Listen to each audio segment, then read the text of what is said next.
good morning mga madiskarting nanay at tatay. Buhay payaman naman po tayo. Kung inyo pong napapansin, tayo po ay nag-display ng ating mga soft drinks dahil wala na po.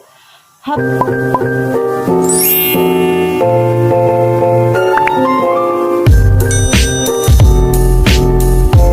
ako'y nagre-refill, magkikwento lamang po ako kung paano po ako nagsisimula.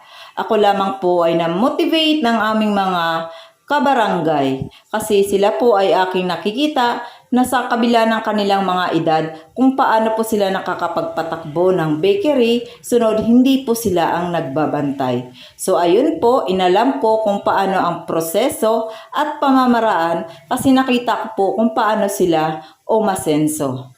Noong panahon na yun naman po, meron naman po kaming sari-sari store, kaya may konting puhunan po kami. Kaya naghanap po ako ng pwesto, naglabas po ako sa aming barangay. Nagpunta po ako sa mga bayan-bayan at city, at yun nga po, may nahanap po ako na pwesto. Kasi ang sabi nga po nila, kung gusto mo malaki ang iyong maibebenta, dapat maghanap pa po ng maraming customer. Ikaw po dapat ang lumapit sa kanila. So habang po kami ay may bakery, nag-iisip naman po kami ng mga extra income kasi sayang naman po yung mga pwesto. So yun nga po ang naisip namin na mga extra income ay yung pagmamanok. Inumpunsahan po namin ang pag-display ng mga lechon manok at saka fried chicken. Sa totoo lang po, maganda po ang kitaan sa pagmamanok.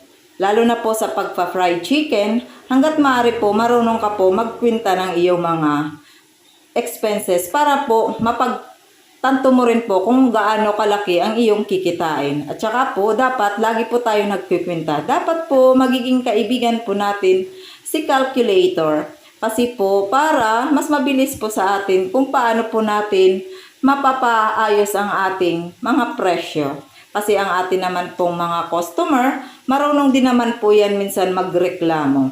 So, habang po kami ay merong fried chicken at saka lechon manok, naghahanap pa rin po kami ng mga pwesto, kahit maliit lang po na pwesto kasi para madagdagan po yung pwesto ng aming mga fried chicken.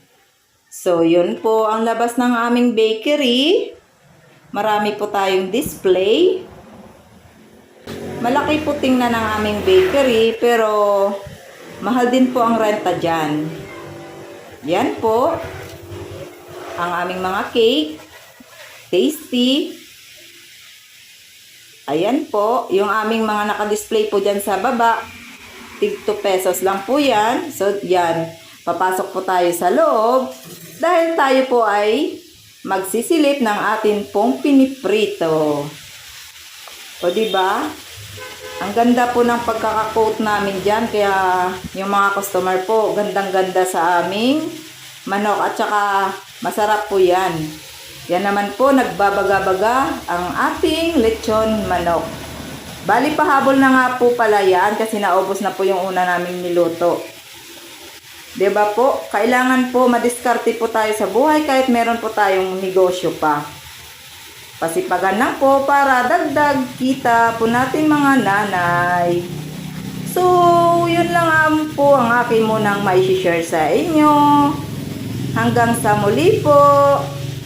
Maraming salamat sa panunod ng aking vlog. Salamat and God bless us. Bye!